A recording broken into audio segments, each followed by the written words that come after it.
Hi, my friend, it's Pat Sloan. Today is Support Club, which is breast cancer awareness quilt that we're doing, and then we are on the 4th row. You should be doing the 4th set of sports bras. But we're going to talk about that one last because I have a tutorial on doing the border today on fussy cutting and things like that. So we're going to do that one at the end. We're going to kick off with Norm and Nanette's the second video here of them visiting our ambassador Brenda in Maine and seeing what else they did. Since Norm got a full new safety orange outfit, he decided Nanette needed some sort of memory of her Maine trip, and he bought her this cute little gnome hat and boots. Love that tassel. Now Brenda had some work to do on the property, and the gnomes, being the good people that they are, offered to give her a hand. Now Nanette wants to learn to drive the Kubota tractor, so after the heavy rain had washed away some of the path down to the garage, this DIY project could not wait any longer. Nanette grabbed baby Bob, got in the tractor, and Norm did a lot of the muscle work out there with the big rocks that had to be moved, and a lot of the dirt had to be shoved around too. Whew, so after that Kubota work, they retreated into the AirBNB and got comfy on the bed to relax. Baby Bob was so happy, snuggled under his new cozy flannel quilt that Brenda made for him. Isn't that sweet? Early the next morning before breakfast, they gathered together on the couch and put YouTube on so they could watch me. They were missing me, their Aunt Pat, for their morning quilting video. But they are happy to be traveling and visiting all of my friends, and so that is what they're going to be doing. They're going to be leaving early and going off, saying goodbye to Maine and goodbye to Brenda for being such a fabulous host, and they were off to their next trip, their next location, and their next adventures. So thank you, Brenda, for doing this, being part of their trip and making it so magical for them. If anybody else is looking to visit Maine, check out Brenda's AirBNB, the BlackBerry Lodge. The link is in the description box below. I can't wait to see what other adventures they get into. They are traveling to their next location, so in about a week or so, we'll see what they were doing there. Okay, the other thing that I have going on is, let me just present in all of its glory all the red Zinger blocks. They're all together. They're not together. They're just single blocks. So they're not together, but I am auditioning some inner border fabrics. I am lacking yardage of stripes. You know, I have a few stripes and they're all like about a half a yard or less, which isn't really that good. And then I have this darker one, which is in the middle there, which is actually not that bad, except I don't know that I want darker. And then I have the polka dots, which I'm kind of loving. The white, that's a bit like Karen's is, the original one. She had a white, more white with a thin black stripe. So I'm liking the stripe too. I'm liking this stripe, and this does look good, but I'm not sure I want to go dark. It really does define though this section. So I'm mulling these over. I will be sewing all of that together because I decided I really must just finish it so we have because we have new things coming. And here is the next border getting ready. Oh, I have a little stripe to add on there. So cute. Okay. Remember, the thread is on sale. It ends on Sunday. So if you need to pick up thread, and who doesn't? Who doesn't need to pick up thread? So pick up thread that's on sale. You can get my Aurifil thread box. Yeah, we all need one of those. So the links are down below in the description box.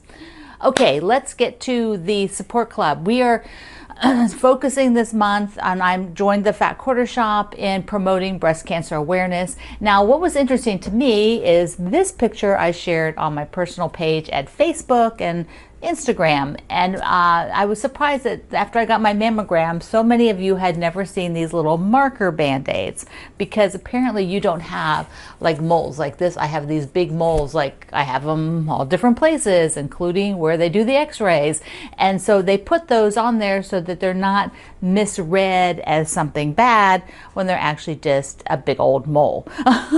So you have, I've always had markers. I had 4 markers this time. I got more of them to be checked or to be covered up and marked. Anyway, so I did the border video showing you my process for fussy cutting that into sort of a seamless or invisible seam. Okay, let's go, because it's a full-blown tutorial. Enjoy. To do the borders for the support club, I have a large floral and it's directional. So I know that I want to maximize the use of my fabric. I don't want to buy extra fabric that I don't really need to have, because doing either the sides or the tops and bottoms first makes a huge difference in the amount of fabric you're going to use. So let me first do a drawing and then we'll look at the fabric. If I have, this one does have 2 inner borders. For the sake of the drawing though, I'm not going to put those because it saves me time to not put them. So here would be the center. So that is the C for the center. Do I want to put top and bottom first, like this? I put a top border, bottom border, and then the sides. So that means these sides are fairly long. And this side will be length of fabric to get the image that I want. So I will be having to have more yardage. Now, if I did it like this, if I took the center, instead of doing the top and bottom first, what if I did the sides first? So you can see that they're shorter. So that means I need less yardage because I don't have to cut, I don't have to go as far. So this is time saving to do it like this. Then the top and bottom would come after. Well, it's not time saving, it's money saving. So like this. Dollars, you're going to save dollars doing it this way because you don't have the extra. Let's say this is 6 inches. So here's a square and here's a square. That's an extra, to write upside down. That's an extra 12 inches that you need if you're going to do top and bottom first. I need that extra 12 inches to cover those 2 6-inch strips. On this side, I use 12 inches less. So I need less fabric to put it on the sides first. Because it's directional, I have to piece. So somewhere along there on these will be pieced. They would have to have been pieced over here too. Let's take a look at the fabric now. Large floral, not the backing, the wide backs are even larger. Large floral that's directional. So you can see they're bouquets, and the bouquets are not tossed, meaning all different directions. The bouquets are like you would have all of the stems at the bottom for every single big bouquet. And I want to center a big bouquet for each border. So that means I'm going to cut length of fabric. So this is, you see the selvage here? So this is the length of the fabric, and this is the yardage. When you're buying 2 yards, this is what's 2 yards.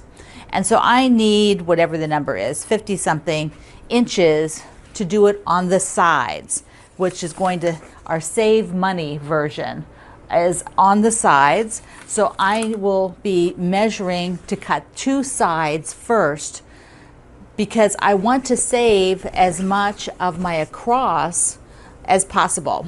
So first of all, I have, do you know that you can take the needle minders and you can wear them? So they're magnet on the back.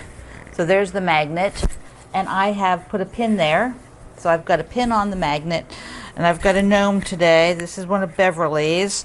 I think I need him up here a bit more. There we go. Okay, so I've got that pin because that's what I'm going to need with what I'm working with. Let's go down and take a look at this yardage. I'm going to cut a 6.5 inch strip from for each side. They'll all be 6.5 inches wide. Get a nice showcase of my teal fabric from Promise Me. It's got nice little glitter accents on it. And so basically I'm measuring off. First I want to put the ruler down there. I don't need that quite yet because I'm using the rough estimate here to measure off what I need. So I take my pin, and I always do it at the 30 because I like a whole number to just mentally, and I've just over time for many, many years hit 30 first. So I know where I am. I'm at the number 30.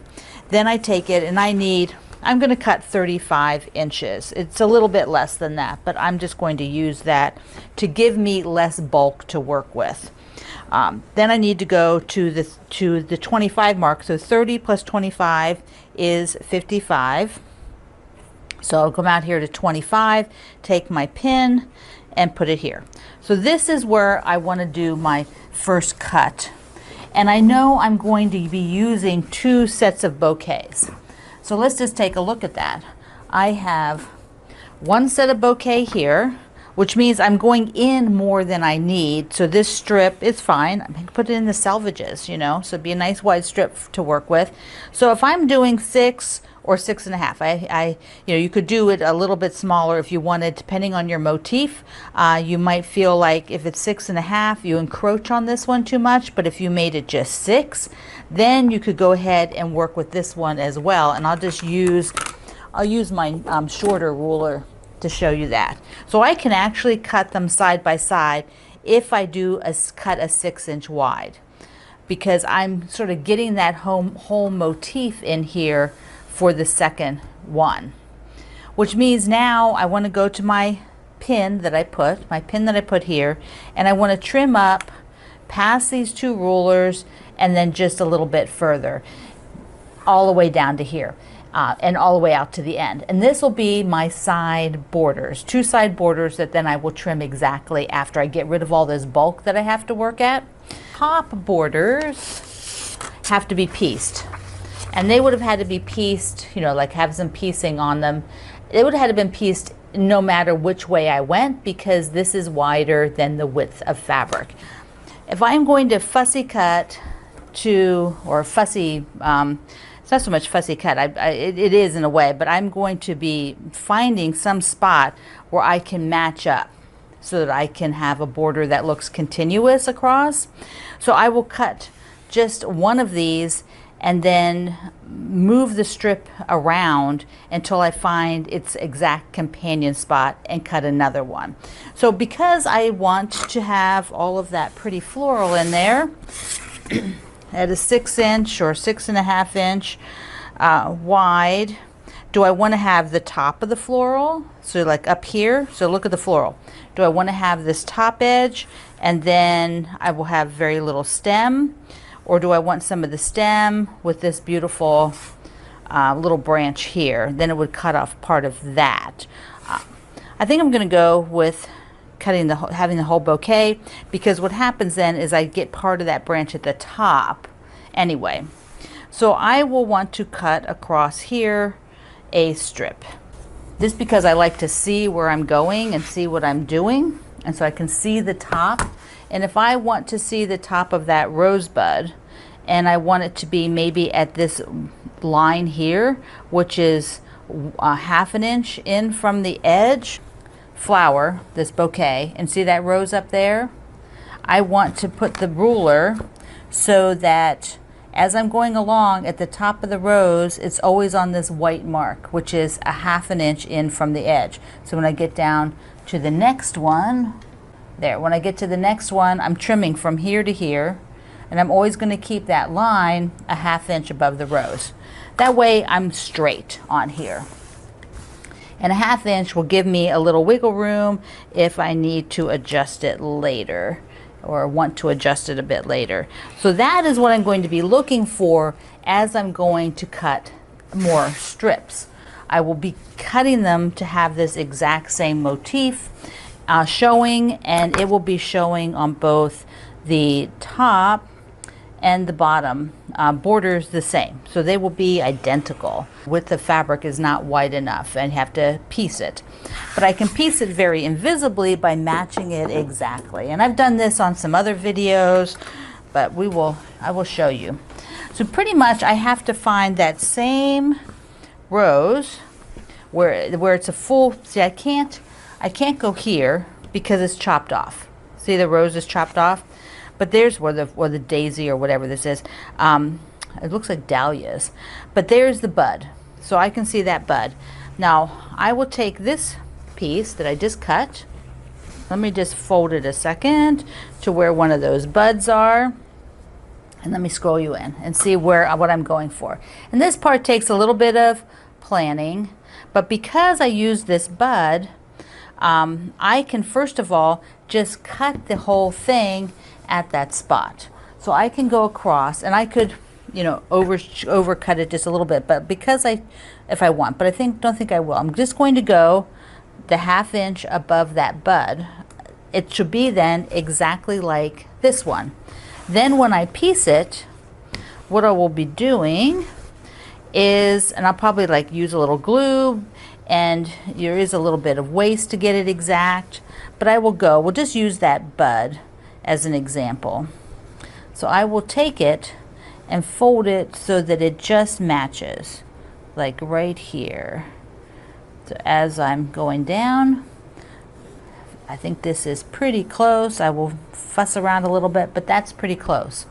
So what happens is when I have the two pieces, this is where my seam will go. And it'll be pretty much an invisible seam. One of the things is I don't want to do the seam out here in the turquoise, because if I do that, you're going to see that seam. If I do the seam right in here with all of this floral, I mean, I could even do it like right down here, which would mean like only the turquoise would be there. And at the top, but this kind of gives me less turquoise at the top, less turquoise at the bottom, to do it where this bud is. I have to fussy position there, so it'd be pretty much like that. And if I were to, I would probably either glue or pin, because gluing it, if I glue those two together a little bit, then I would just sew straight down that line, and it would be one continuous piece. Now remember, I have 3 pieces for top and bottom. Let me just show you the gluing of 2 of them so that I can have it exactly match up like I was demoing. So I want to go somewhere right where that rosebud is, or dahlia bud, whatever it is. There's roses in here. Okay, so I want to fold over the one. We'll just do it at this end. So here's a rosebud and here's a rosebud. So you've got, see the 2 of them? And so what I'm going to do is just get this one started, and I will put it sort of in the middle of that bud, or for the edge of that bud, because that gives me, you can see here, that gives me as little solid color as possible for the seam to show. So now I will just take that rosebud and take the bottom leaf. So here's the rosebud and the bottom leaf, and they're matched up. You might want to see that's not quite matched. See, that leaf has to go back. There we go. So the fabric is moving. It's got a little give to it. So there, now I'm getting that one more where I want it to be. So let me just anchor this a bit. I'm just going to take a pin right at the fold. So I'll have these 2 pieces, which will be waste. Well, you can put them in your scrap bin. Cut them up into 2.5 inch squares. So I'm thinking this looks good. Let me just take one of them out. I'm liking where that is. So I'll take the glue stick and just lift up here, and I don't need to come out at the edge. I just need to come back a little bit, because the fold is what I'm going to sew on, but I want to have it locked down, the pieces locked down. So I'm not going to be sewing on this glue part. Okay, so they're glued. I'm just going to press that seam really good so that when I flip it over to sew that seam, I can see it, because that is actually the sewing line. And I might just go ahead and put a few pins, even though I glued it. The crease is key. That is what I'm going to sew on. So here I sewed the seam. So I can take these pins out. They're just holding it. And I open it up, and I will press it then on with an iron. But there, my friend, is the seam. So you can see how the turquoise, the solid shows the seam a little bit, and the solid at the top shows the seam. Now down here, this is going to be in the seam allowance at the bottom.